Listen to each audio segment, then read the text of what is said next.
Ladies and gentlemen, good morning. Mesdames et messieurs, bonjour. Je suis ravie de vous accueillir à cette table ronde. Pour ceux d'entre vous qui ne comprennent pas le français, je vous prierai d'utiliser vos casques car je dois m'excuser, je vais continuer dans ma langue maternelle. Vous n'avez pas de casque.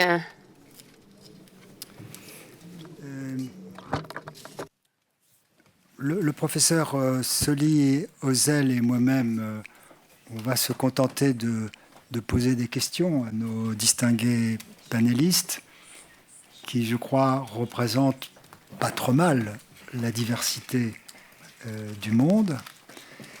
Le thème, vous le connaissez. Peut-être un mot plus précis pour dire que nous vivons à l'ère de M. Trump.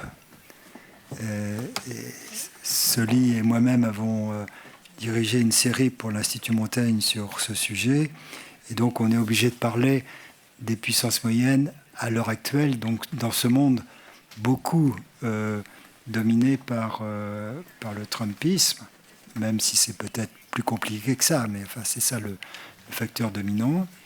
Et puis, deuxième point, il faut essayer quand même d'être, si possible, opérationnel au Forum de Paris, et donc avoir présent à l'esprit la question, est-ce que les puissances moyennes peuvent s'organiser un peu plus, coopérer, comment, dans quel format, etc. Voilà peut-être deux mots d'introduction. Et maintenant, je vais demander à Soli de poser la première question à notre premier intervenant. Good morning, welcome all. Bonjour et bienvenue à toutes et à tous. Je ne m'exprimerai pas dans ma langue maternelle car vous n'aurez pas de traduction. Notre premier intervenant nous vient d'une puissance émergente en Asie du Sud-Est, en Indonésie plus particulièrement, Dino Patidjalal. Et notre question pour vous est la suivante.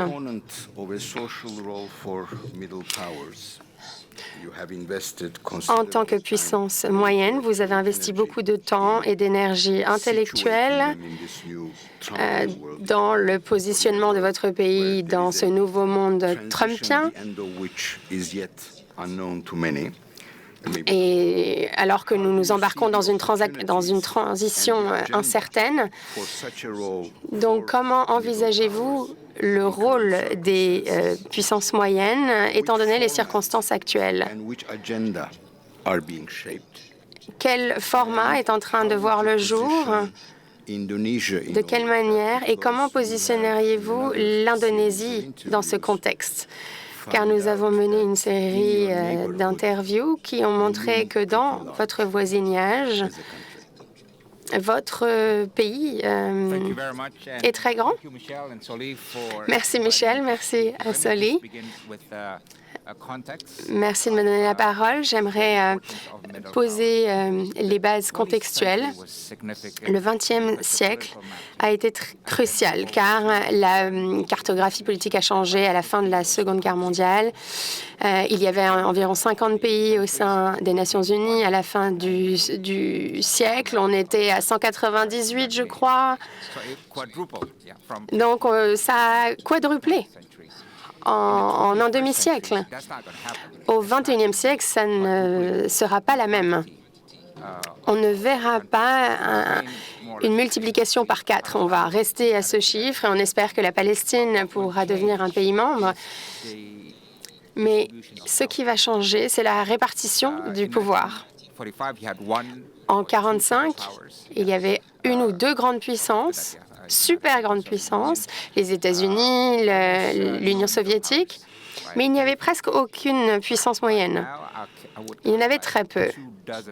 Maintenant, je dirais qu'il y en a plutôt 2 dizaines au nord et au sud. Et qu'est-ce que j'entends par puissance moyenne? Soyons clairs dans les mots que nous utilisons. Il y a les poids lourds et il y a les poids moyens. Donc, les puissances moyennes sont des pays qui ont une capacité d'un poids moyen en termes diplomatiques, militaires, technologiques, etc.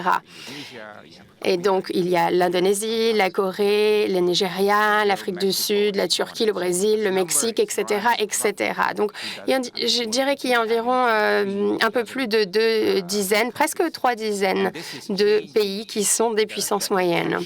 Et cela révolutionne la grammaire du système politique international. L'ordre mondial est en train de vivre une transition, mais on ne sait pas quel sera le résultat de cette transition. Et d'ailleurs, hier, j'ai entendu beaucoup de questions, beaucoup de plaintes de la part de dirigeants quant à ce nouvel ordre mondial. Et lorsqu'on leur demande quel sera le prochain ordre mondial, nous n'avons pas de réponse. Donc, je dirais que j'ai remarqué qu'il y avait beaucoup de tensions en Chine de la part de l'Occident pour ce qui est du prochain ordre mondial, mais ils ne tiennent pas compte de cette vingtaine, trentaine de puissances moyennes. Et je dirais que le prochain ordre mondial ne sera pas seulement refaçonné par l'Occident ou par la Chine, mais également par ces puissances moyennes, par leur croissance, par leur façon de refaçonner notre système également. Et les puissances mondiales vont être pertinentes d'une certaine façon. Je vais vous dire comment. L'ordre mondial est la somme d'ordres régionaux. Bien évidemment, aussi, lorsqu'une région évolue, l'ordre mondial évolue. Après la Seconde Guerre mondiale, l'Europe était dévastée, complètement détruite, en cendres, mais l'Europe s'est relevée, a eu une approche globale, économique, politique, stratégique, et c'est devenu une puissance. Et maintenant, en Asie du Sud-Est, on voit un changement drastique, diplomatique dans la région. Et je suis très fière du point de vue de ma région. En Asie du Sud-Est, nous étions divisés. Il y avait beaucoup de rivalités, beaucoup de guerres entre États et de territoires. Mais maintenant, la Chine, la Russie doivent taper à notre porte pour pouvoir agir dans notre région selon des conditions qui ont été définies par des pays d'Asie du Sud-Est, dans notre région. Donc, l'ordre mondial évolue parce que les ordres régionaux changent, évoluent. Merci beaucoup, Dino. Je crois que c'est une excellente présentation des choses. Peut-être on va donner la parole maintenant à Dubaï, qui vient des Émirats arabes unis. Justement, les pays du Golfe sont typiques d'un groupe de puissances qu'on peut dire moyenne, qui joue un rôle important, particulièrement dans la situation actuelle en Israël-Palestine, et que d'ailleurs le président Trump a courtisé en un sens, ou en tous les cas a utilisé. Et est-ce que vous voyez ce rôle grandir à l'avenir? Est-ce qu'il n'y a pas quand même des divisions internes entre ces pays qui sont un lourd handicap? Comment vous voyez un peu le positionnement des États du Golfe dans le panorama que Dino a brossé à l'instant?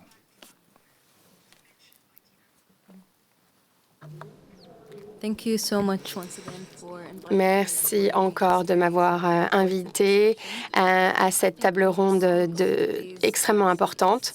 Lorsqu'on parle de la scène politique du Moyen-Orient, on ne décrit plus une géographie seulement qui a été comme le Levant ou le Maghreb. Il faut dire que la région se reconcentre sur les capitales des pays du Golfe. On voit beaucoup de diplomatie régionale redéfinie. On voit des opérations de remédiation, non seulement dans le contexte de dialogue de remédiation régionaux, mais il y a quelques mois, il y a eu un dialogue sur l'Ukraine en Arabie saoudite. Donc, on est passé de la politique arabe à une politique plus centrale, ce qui a des implications géopolitiques. On essaye d'être aussi pragmatique que possible et ces dernières années, les pays du Golfe ont été les premiers pays à réagir et à organiser des dialogues, des négociations face à ce qu'il se passe dans le monde et ont joué un rôle de stabilisation politique. Ça n'est pas un accident. On s'est aperçu que les pays du Golfe devaient retrouver leur vrai rôle et devaient jouer un rôle de garde de la sécurité, et notamment dans ce contexte trumpien. Les pays du Golfe vont devoir maintenir leur cohérence politique tout en réussissant à ne pas s'embourber.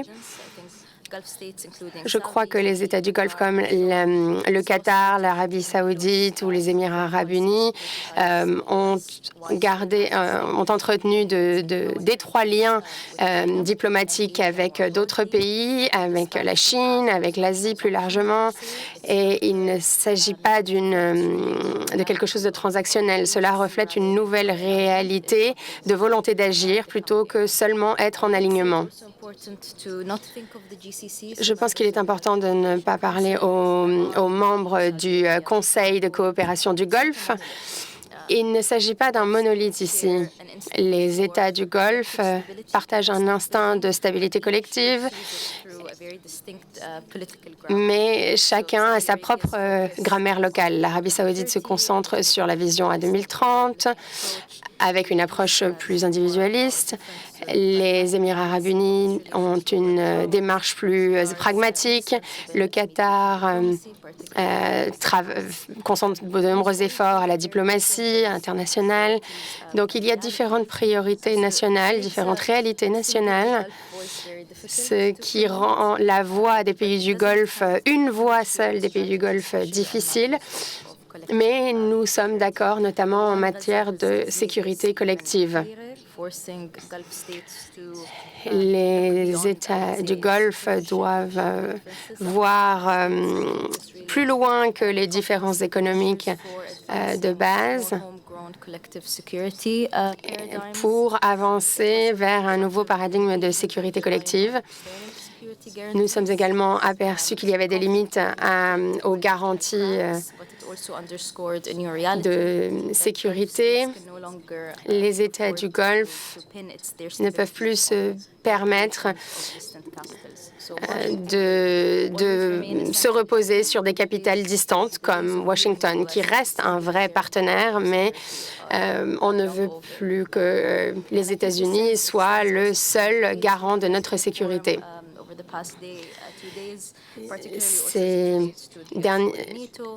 À ce forum, on s'est aperçu qu'il y avait une volonté de refaçonner le monde, un ordre mondial post-États-Unis. Il y a également un dialogue intra-pays du Golfe à une échelle qu'on ne voyait pas par le passé. L'Arabie saoudite ou les Émirats arabes unis se sont rapprochés de l'Iran pour permettre des cessez-le-feu. Donc, il y a un changement qui ne va pas arriver en un instant. Il va falloir du temps, mais c'est ce qu'il faut souligner. Il est également intéressant de voir que les pays du Golfe ont eu une volonté, une puissance de rassemblement. Ils ont organisé des événements internationaux et cela souligne une nouvelle réalité, à savoir que les pays du Golfe sont une géographie qui peuvent rassembler le Nord et le Sud. Et peut-être qu'on pourra en reparler ensuite. Donc, toutes les régions peuvent se rassembler, s'asseoir à la même table. en mettant de côté leur bagage de tout ce qui s'est passé par le passé. Qu'il s'agisse de la COP28 qui a été organisée aux Émirats arabes unis, les efforts de médiation, la Coupe du Monde, tous ces événements montrent qu'il y a une nouvelle confiance envers les pays du Golfe qui n'existait pas il y a quelques années encore. Lorsqu'on parle des perspectives collectives de la région, il s'agit d'intérêts stratégiques, de sécurité collective notamment, plutôt que d'une exclusion complète du reste du Moyen-Orient. Mais je crois qu'il y a une nouvelle confiance restaurée qui, je l'espère, comme on en discutait hier soir, j'espère que le Sud global pourra refaçonner le multilatéralisme pour qu'il inclue davantage les rôles de ces puissances moyennes. On va changer de continent. Nous allons aller dans l'hémisphère occidental. Monsieur Campos, votre pays a été l'un des rares exemples à avoir fait entendre sa voix contre M. Trump. Vous en avez payé le prix fort. Mais j'ai cru comprendre que la relation de votre président avec le président américain était cordiale. Cela dit, mais j'ai deux questions pour vous pour comprendre le rôle du Brésil dans ce nouveau monde. Le Brésil est un membre fondateur des BRICS et cela reflète les aspirations d'un ordre mondial non occidental, mais les pays des BRICS enregistrent de nombreux conflits d'intérêts parmi ses membres. Donc comment est-ce que le Brésil aimerait refaçonner sa relation avec les États-Unis et dans quelle direction les BRICS devraient-ils avancer? Êtes-vous préoccupé par des conflits avec d'autres membres fondateurs comme la Chine ou la Russie? Je dirais peut-être que vous n'êtes pas prêt pour ce faire, mais j'ai l'impression que les États-Unis s'intéressent de près à la mise à jour de la doctrine Monroe. Comment est-ce qu'un pays comme le Brésil répond à cela? J'ai 5 minutes pour répondre à ces deux questions. C'est bien cela? Wow. Très bien. Je vais essayer de mettre en lumière cette question. Le Brésil est très fier d'être un membre fondateur des BRICS. Et c'est un groupe qui reflète les aspirations plus inclusives. Oui.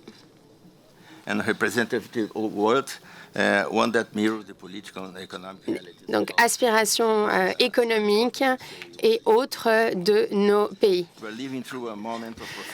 Nous traversons de nombreuses transformations dans notre ordre mondial. L'ancienne vision, comme vous l'avez dit, entre les grandes puissances ne représente plus les dynamiques de notre monde actuel. La stabilité internationale, y compris les puissances moyennes, des nations qui n'ont pas été hégémoniques, joue un rôle clé dans les économies, les cultures et la coopération multilatérale. Ces pays sont des médiateurs, des stabilisateurs et créent des ponts entre les pays développés et les pays en développement. Au Brésil, nous comprenons les pays riches et les pays pauvres. Donc c'est très bon pour nous de jouer ce rôle. Il ne s'agit pas d'un nouvel ordre mondial, il s'agit de trouver de bons équilibres qui reconnaissent la multipolarité du XXIe siècle. Nous avons une opportunité unique de refaçonner la gouvernance pour qu'elle soit plus équitable, plus représentative et plus responsable des défis auxquels nous sommes concentrés. Le Brésil est un membre fondateur des Nations Unies et un participant très important de la FAO, de l'UNESCO, de tous ces organes importants. Et on a un forum en Amérique latine également dans lequel nous participons. Nous participons à tous ces forums internationaux Nous voulons une approche coopérative qui se concentre sur la croissance économique, la stabilité internationale et la gouvernance au sein des BRICS. Pour ce qui est des divisions internes, il est vrai que les pays des BRICS ont différents systèmes politiques et économiques, différentes priorités stratégiques. Par exemple, la Chine veut étendre son influence internationale. La Russie voit le groupe comme un moyen de rayonner diplomatiquement à travers le monde. Il faut trouver un équilibre entre le Nord et le Sud. Le Brésil veut de l'autonomie, un équilibre et être dans une bonne relation avec les États-Unis, l'Europe, l'Iran, l'Arabie saoudite et les Émirats arabes unis donnent une perspective régionale à ce groupe. Mais ces divisions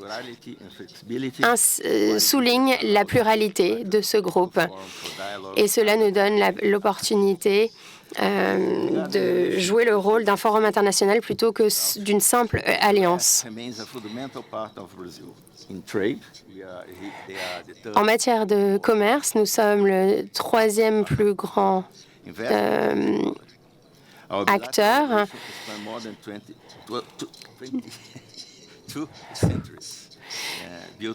Nous jouons un rôle clé depuis 200 ans. Des discussions ont lieu en matière d'échange, de droits de douane, etc. Mais Lula s'en sort bien, je dois dire. Mais je pense que c'est normal que nous devions discuter de nos intérêts. Dans le même temps, nous souhaitons préserver notre souplesse et être des acteurs solides. Nous voulons réduire la distance entre le Nord et le Sud. Il y a des divisions insurmontables entre la Russie et la Chine. Mais il y a aussi des accords de perspective pour l'avenir. Nous ne pensons pas que ce soit une source de division. Nous voulons avoir différents acteurs comme l'Union européenne et les partenaires des BRICS. Les États-Unis proposent un ordre multilatéral alors que la Russie et la Chine veulent insister sur un monde multipolaire avec moins de gouvernance occidentale. Le Brésil soutient à la fois la multipolarité et la démocratie et nos institutions évoluent en ce sens. En résumé, au sein des BRICS, nous voulons une plus grande gouvernance plus forte pour le Sud global. Nous condamnons l'invasion de l'Ukraine par la Russie, mais il nous faut aussi œuvrer ensemble, malgré un climat de sanctions. Nous continuons à œuvrer pour des énergies renouvelables, des accords avec l'Union européenne pour un meilleur équilibre mondial et nous continuons à apprécier le partenariat commercial et d'innovation que nous entretenons avec les États-Unis. Pour le Brésil, la paix ne peut être obtenue par la force. Elle doit résulter de la cohésion et du dialogue. Et nous voulons que toutes les parties prenantes puissent œuvrer ensemble. Notre but n'est pas la confrontation, mais l'équilibre. Non pas l'isolement, mais l'inclusion. Et nous voulons vivre dans un monde où la diversité ne devient plus une source de faiblesse, mais de force. Merci beaucoup. Merci beaucoup. Maintenant, nous allons nous tourner vers Galip, donc notre collègue de Turquie. Et peut-être, Galip, une question simple, prévisible, et une question difficile que je ne vous ai pas posée auparavant.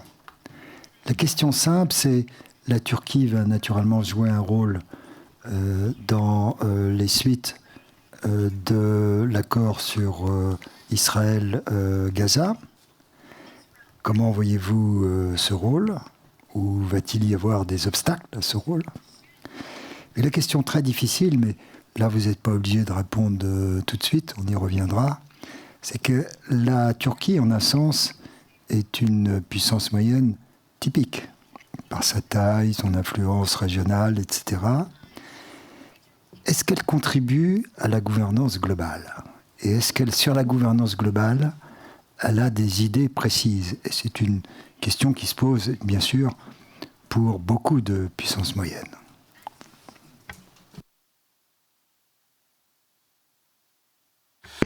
Well, thank you very much. Let me try to combine all of them Merci in 5-6 beaucoup. minutes, and I'm sure, Je vais essayer de it's a répondre à very toutes ces easy task. questions en 5 ou 6 minutes. Actually, C'est on the une one hand, tâche these are, ardue. quite, En fait, because, d'une part, there ces is questions sont nowhere, to analyze the interconnectées. changing nature of the global order La than nature by changeante looking at the de regional l'ordre conflicts, mondial peut how très they bien are être playing étudiée out and how grâce they are being à ces held, questions including when it comes to conflictuelles, voir mediation. comment est-ce qu'elles sont And I think traitées, one particular notamment au thing niveau de la about médiation. including for Turkey, for Et today's je pense middle que pour la powers, so to Turquie, speak, dans le like, contexte this term is sometimes actuel contested, but des nevertheless, let's use the middle puissances powers. moyennes, One parfois difference between contestées, today's mais qui and sont bel et bien historical des puissances experiences, moyennes, let's il nous faut say aussi the tenir compte idea de of the nos global expériences south was quite, historiques. popular right after the decolonization process. Il y a eu un processus de décolonisation et les acteurs à l'époque, notamment via les réunions historiques de Bandung, avaient une position plus mondiale. Aujourd'hui, il y a un focus qui est plus mis sur un ordre régional et une perspective régionale pour analyser la situation. Les conflits régionaux, les situations régionales sont des microcosmes qui montrent les changements de l'ordre mondial. Par exemple, la vision turque de l'ordre mondial n'a pas tant évolué, elle n'a jamais été aussi changée que par le conflit syrien. Ça a vraiment été un changement de perspective pour nous. Pour une restructuration,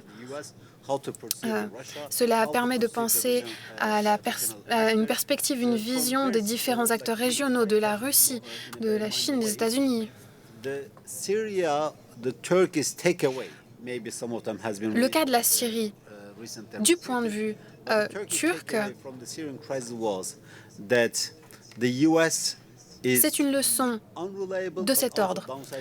Les États-Unis ont ne peut pas s'y fier, mais ils ne respectent pas leurs accords régionaux. Pour ce qui est de la Russie, on peut plus prévoir ce que va faire la Russie, et en même temps, elle augmente son empreinte, sa marque dans la région. Mais en même temps, il y a un découplage qui s'opère de plus en plus dans les visions turques et états-uniennes. À la fois au niveau mondial et régional, notre position évolue en Turquie. L'influence américaine diminue. It does it in a massive way, but nevertheless that was Néanmoins,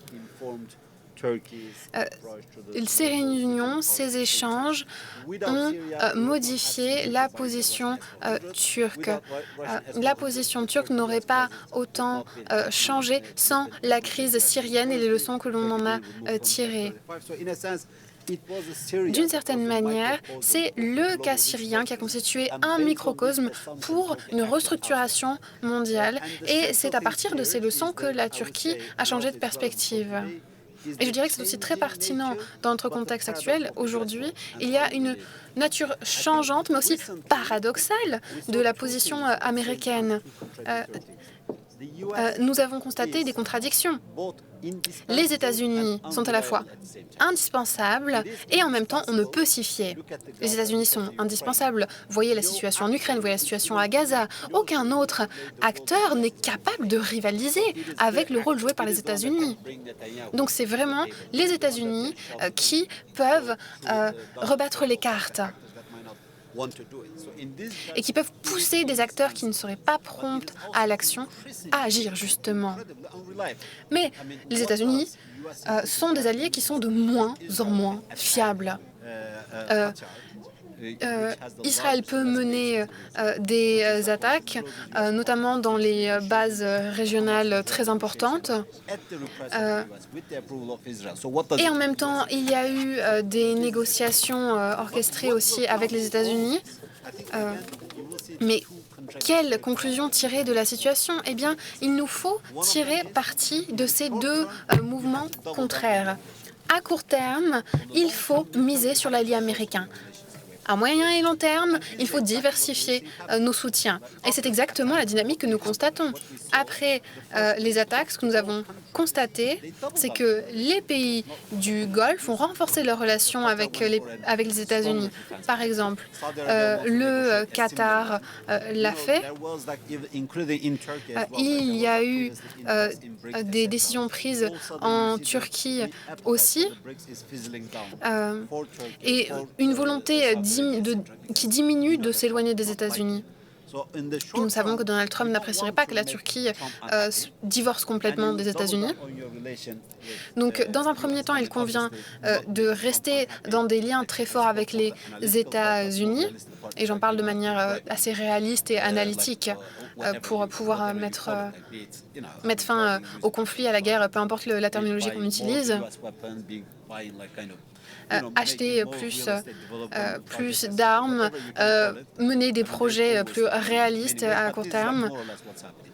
Mais c'est plus ou moins ce qui se passe, en fait. Mais à moyen et long terme, je pense que les acteurs vont miser sur la diversification. Cela ne signifie pas abandonner les liens avec les États-Unis. Les États-Unis resteront l'un des acteurs centraux de la situation. Mais You would say more diversity rather than more strategic autonomy. diriez-vous plus de diversification, de stratégie? Il n'y a aucun acteur qui soit complètement autonome.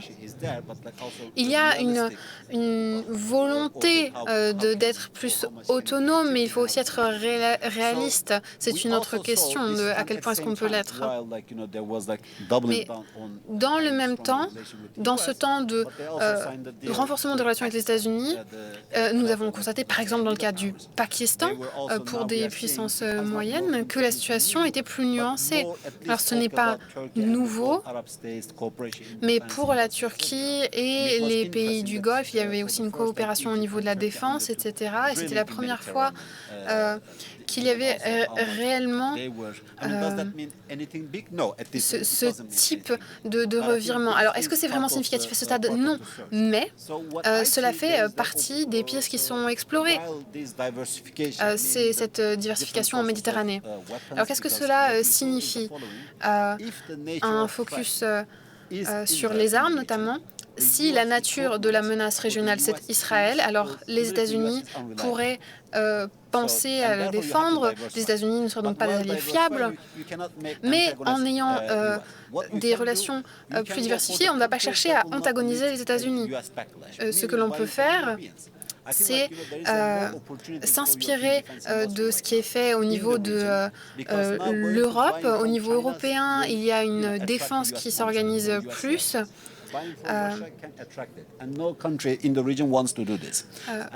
Aucun pays ne veut aller de manière frontale à l'encontre d'une grande puissance et risquer d'avoir des réactions négatives et des répercussions. J'aimerais conclure avec quelques points portant sur Gaza et sur la Syrie. La recherche de statut, de sécurité, d'autonomie, de capacité d'action, quel que soit le nom que vous lui donniez, c'est la question centrale qui revient dans les débats sur les puissances moyennes, les régimes de puissance moyenne.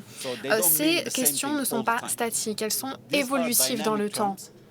Ce sont des termes dynamiques qui changent en fonction du contexte. Pour le cas de la Turquie,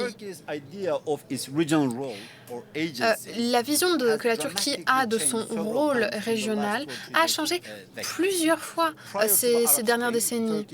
Avant le printemps arabe, la Turquie se concentrait sur l'idée de construire un ordre régional fondé sur de bonnes relations avec les alliés régionaux,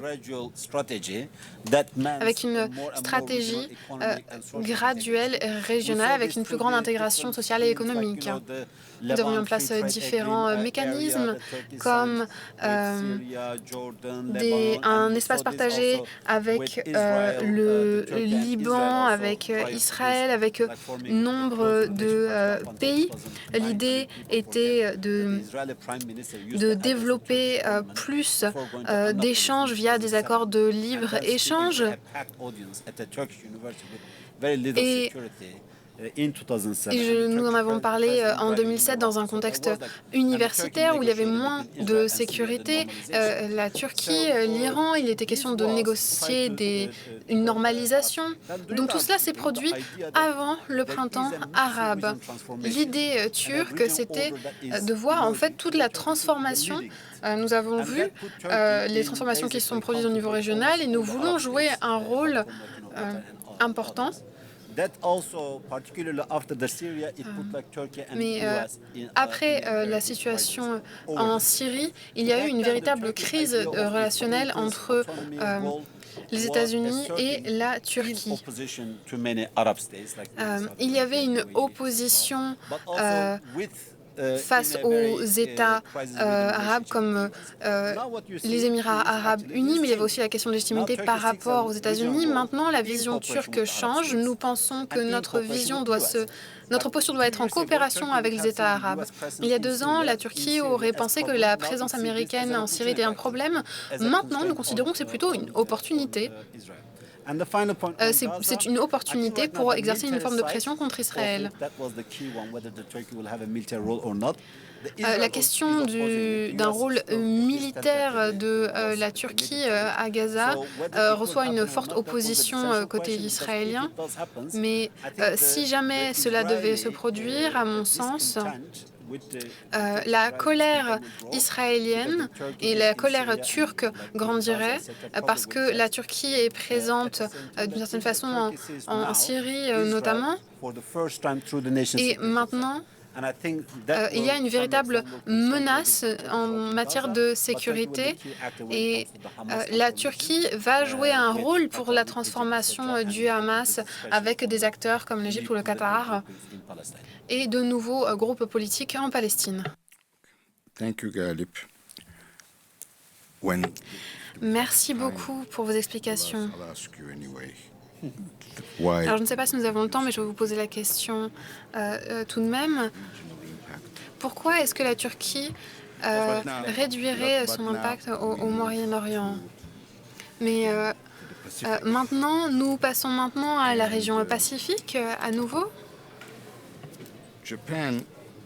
Le Japon. Le Japon est un partenaire essentiel des États-Unis. Vous avez un nouveau Premier ministre, une femme, ce qui est inédit dans votre pays. Je suppose que vous appréciez cette innovation. Il me semble que vous avez bien étudié le personnage qu'est Donald Trump, la situation avec les Mar-a-Lago, les questions de golf, les tours de Trump Towers. Comment est-ce que le Japon envisage ce rôle stratégique en Asie de l'Est? Tout d'abord, il y a plus de pays en Asie de l'Est et dans la région Pacifique qui font l'objet d'attention des États-Unis. Les États-Unis ont joué un rôle important pendant la guerre froide dans la région. La situation en Asie de l'Est est-elle évaluée sous le prisme de l'absence de fiabilité des États-Unis? Est-ce que le Japon veut nourrir des alliances régionales tout en conservant ses liens avec les États-Unis?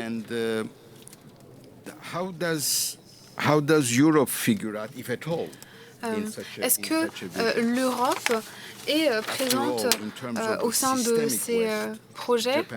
Au sein de l'Ouest systémique, le Japon est-il aussi toujours un partenaire de l'Europe. Merci beaucoup pour votre invitation à participer à cette session. C'est un échange extrêmement important aujourd'hui. Le Japon est un exemple typique de puissance moyenne et de coopération. Au Japon, nous apprécions la stabilité. La confiance est très importante pour nous. Pour nous, être une puissance moyenne, c'est nourrir des efforts de coopération et consentir des efforts de stabilisation du monde. Pour le Japon, un monde ouvert, notamment au sein de la région Pacifique, ce qui a été voulu par le Premier ministre Abe en son temps, est important. Nous pensons qu'il doit y avoir des partenariats dans toutes les régions avec l'Asie, l'Europe, l'Afrique, dans un souci de transparence et de connectivité. Nous promouvons l'ouverture et l'inclusion. Ce sont là des bases pour la paix et la prospérité à notre sens. C'est la vision clé de la diplomatie japonaise. Nous vivons dans un contexte où le Japon souhaite apporter de la sécurité énergétique, de l'assistance humanitaire, de l'intégrité de l'information et une stabilité alimentaire, une sécurité alimentaire, avec un engagement fort pour le Sud global. L'administration, le mandat actuel du gouvernement japonais se centre sur la sécurité économique et les relations à cet égard, en combinant la confiance pour la diplomatie japonaise. À l'avenir, le Japon continuera à agir en tant que force stabilisatrice dans un monde stable. Nous ne souhaitons pas imposer un pouvoir par la force, mais œuvrer pour un travail de coopération. La situation actuelle dans le monde est particulièrement instable, notamment dans le contexte de l'administration Trump. Le Japon, dans ce contexte, apporte de la cohérence, de la confiance, de la stabilité, des partenariats durables, un souci de respect des règles et du dialogue. Le Japon continue à nourrir la confiance au niveau des opérations de soft power. Le Japon ne peut se servir de pouvoir militaire, c'est interdit par notre constitution, mais nous utilisons toujours des termes aussi importants dans le contexte de notre vision. Merci beaucoup. Merci beaucoup, Yoko. Maintenant, me tourne vers Amandine. Thank you, Yoko. Now I'd like to give the floor to Amandine. De l'Afrique. Parce que est-ce que l'Afrique existe? Évidemment, pas forcément. C'est une collection de pays très différents. Et en même temps, on a l'impression que l'Afrique est de plus en plus importante dans le jeu des puissances mondiales. Et je serais intéressé que vous nous disiez comment vous voyez soit les Africains, soit l'Afrique comme puissance moyenne, et évidemment la perception du monde de Trump depuis l'Afrique. Merci beaucoup. Je vais utiliser le privilège de pouvoir parler en français pour faire ma présentation en français. Avant d'entrer dans les détails peut-être de cette question de l'ordre mondial, de la relation avec l'Amérique de Trump, je trouve que c'est assez intéressant d'utiliser des chiffres pour donner un ordre de grandeur sur le rôle de l'Afrique aujourd'hui dans les réalités géopolitiques actuelles. Aujourd'hui, l'Afrique, c'est 30% des réserves minérales mondiales, ce qui rend impossible en fait toute transition écologique sans passer par l'Afrique. Voilà, sans utiliser les ressources de l'Afrique, ça paraît assez évident. Le continent représente 20% de la population mondiale, ce qui représente 2 fois plus que l'Europe. Et aujourd'hui, avec un marché de 1,4 milliard de personnes, la zone de libre-échange continentale africaine qui a été signée récemment constitue aujourd'hui le plus grand marché unique du monde. Donc pour vous donner un peu un ordre d'idée, et le dernier chiffre que je vous donnerai, bien entendu, c'est au niveau des Nations Unies. Aujourd'hui, l'Afrique représente 28% des votes à l'Assemblée générale des Nations Unies. Donc en fait, ce n'est pas un élément nouveau, c'est une tendance qui est là depuis très longtemps, mais l'Afrique, et d'ailleurs on utilise souvent le terme Afrique, je rappelle que l'Afrique c'est que 55 pays.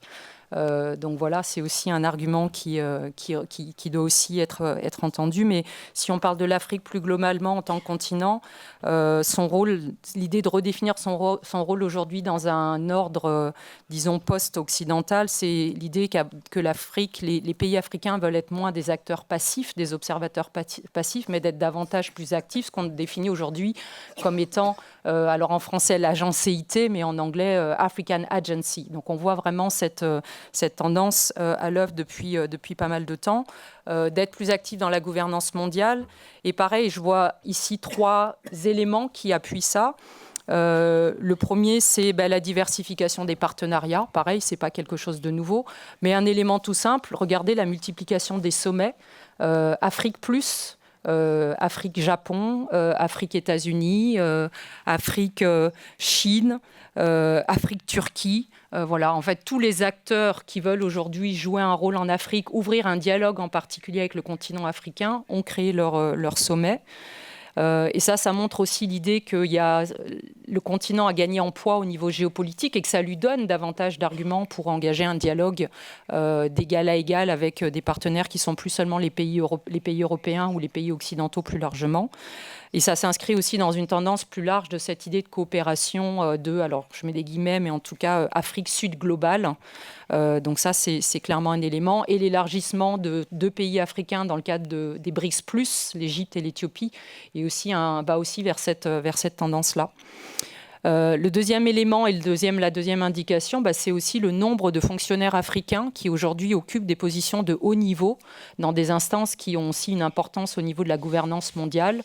L'Organisation mondiale de la santé, l'Organisation mondiale du commerce, l'UNESCO, l'Organisation internationale du travail. Donc dans toutes ces instances-là, vous avez aujourd'hui des représentants de pays africains qui contribuent aussi à faire porter dans les débats de ces institutions-là une vision beaucoup plus dynamique et aussi une culture des pays africains et donc de son leadership dans ces instances.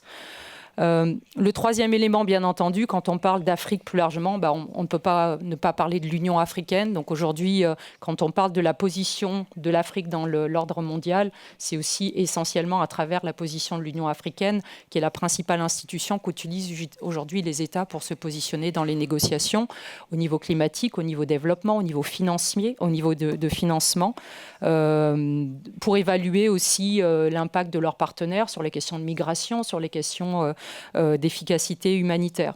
Sur l'Union africaine, je rappellerai 2 dates qui me paraissent assez importantes et 2 dates clés qui montrent aussi cette implication. 2022, Macky Sall en tant que président de l'Union africaine qui se déplace et qui essaye de mener les négociations aussi et de promouvoir la part de l'Afrique juste après l'invasion de l'Ukraine par la Russie. C'est quand même un événement qui est assez notable. Et le deuxième, bien entendu, c'est le 2023, l'Union africaine qui rejoint le G20. Donc pour montrer aussi ce rôle de l'Union africaine.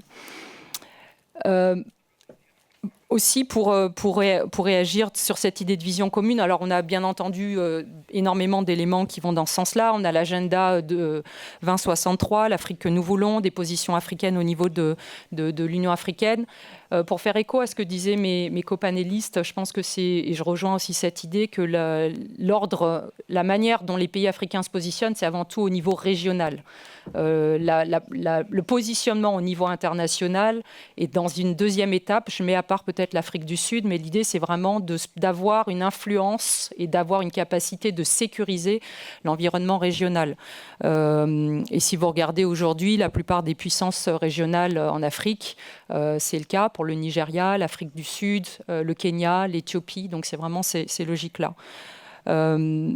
Bien entendu, je disais, si on regarde un peu les puissances moyennes africaines comme des acteurs à part entière, Bon, bien entendu, l'Afrique du Sud qui a un statut particulier, le Nigeria, plus de 220 millions d'habitants, c'est le pays le plus peuplé d'Afrique et qui sera en 2050 le troisième pays le plus peuplé après la Chine et l'Inde. Donc ça vous montre aussi dans cette idée de critères qu'on donne pour définir les puissances moyennes, l'idée du poids démographique. Bien entendu, le siège de la Communauté économique des États d'Afrique de l'Ouest, la CEDEAO, qui est au Nigeria.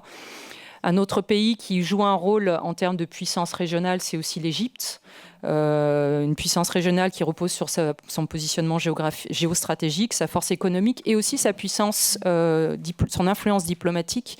Aujourd'hui, l'Égypte a 131 missions diplomatiques à l'étranger, ce qui en fait l'acteur africain avec le réseau diplomatique le plus large au niveau africain.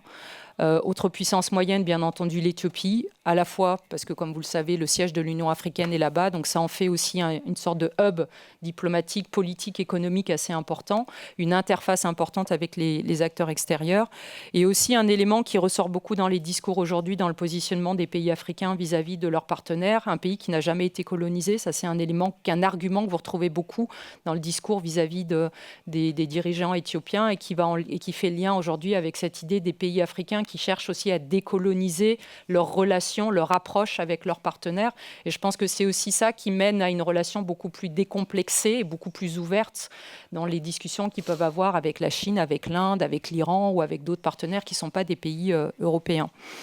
Enfin, un autre pays qui pour moi aussi est une puissance, si pas encore intermédiaire, en tout cas intéressante à regarder, c'est le Kenya, qui clairement aujourd'hui s'appuie aussi sur sa forte influence diplomatique et son rayonnement symbolique avec le siège des Nations Unies en son sein. Et puis aussi le pays qui a mis en place le premier sommet africain sur le climat en 2023. Finalement, qu'est-ce qu'on peut conclure de tout ça et quels sont les éléments communs à toutes ces puissances régionales et aussi, ensuite, je conclurai sur quelques éléments sur la relation avec l'Amérique de Trump. C'est qu'en fait, la nécessité de naviguer dans un environnement qui est à la fois complexe, incertain et qui est très mouvant a créé une fragmentation encore accélérée, je trouve, du continent africain. Ça n'a pas que des inconvénients, ça a aussi parfois des avantages, mais le principal inconvénient que je vois, c'est une diversification des partenariats alors qu'il n'y a pas forcément une stratégie assez claire des pays, une sorte un peu de cas par cas, de coup par coup, voilà, plus un peu une politique de la transaction. Et je pense que c'est aussi ce qui plaît dans la relation avec les États-Unis et l'approche de Trump, et je l'ai souvent entendu, c'est une approche moins émotionnelle, notamment chez les pays francophones, mais plus transactionnelle. Donc ça, c'est un élément qu'on retrouve, et d'où cette idée aussi, en lien avec cette idée de décoloniser les relations, une idée du non-alignement, et je pense que ça, c'est aussi un élément qu'on retrouve très fortement dans toutes les puissances régionales que j'ai citées aujourd'hui, non-ingérence, non-alignement. Et aussi, quelque part, un manque de coordination, parfois de clarté, entre ce qui se joue au niveau de l'Union africaine, au niveau des organisations régionales et au niveau des politiques nationales. Et je pense que ça, c'est aussi ce qui a conduit de nombreux États à développer une tendance qui est aujourd'hui générale, c'est les coalitions. Donc, en fonction des intérêts, s'allier avec des acteurs sur l'intérêt du moment pour une vision très court-termiste, pour ne pas dire très opportuniste. Et ça n'a pas finalement tant affaibli que ça. Alors certes, on est dans une tendance aujourd'hui, le multilatéralisme est affaibli, mais c'est aussi des coalitions à l'intérieur des organisations régionales. Et ceux qui ne sont pas d'accord d'ailleurs s'en vont, ce qui est le cas des 3 pays sahéliens qui ont décidé de quitter la CEDEAO. Donc pour montrer que voilà, on est dans une autre tendance.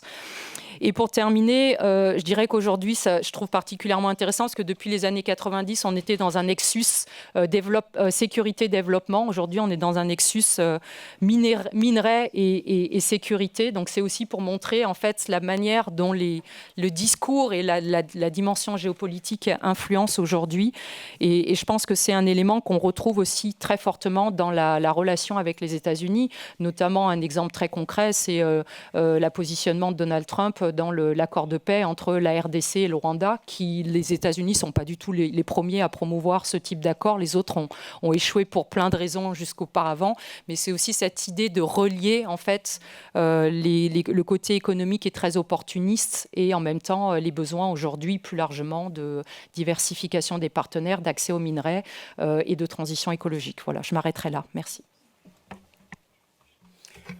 Thank you to all.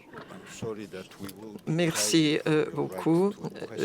Je suis désolé, nous allons vous priver de la possibilité de poser des questions, mais il y a un point qu'il faut signaler.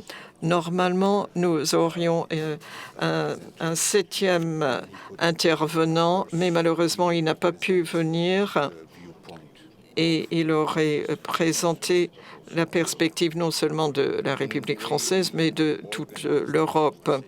Bon, l'organisation de nos conversations à l'Institut Montaigne, nous avons vu qu'une façon plus fructueuse d'envisager l'Europe, c'est sous la forme d'une collectivité qui agit sous forme de puissance moyenne, plutôt que de voir chaque pays, et surtout les grands pays, qui seraient traités à part en tant que grande puissance, qui n'est pas le cas en termes géopolitiques.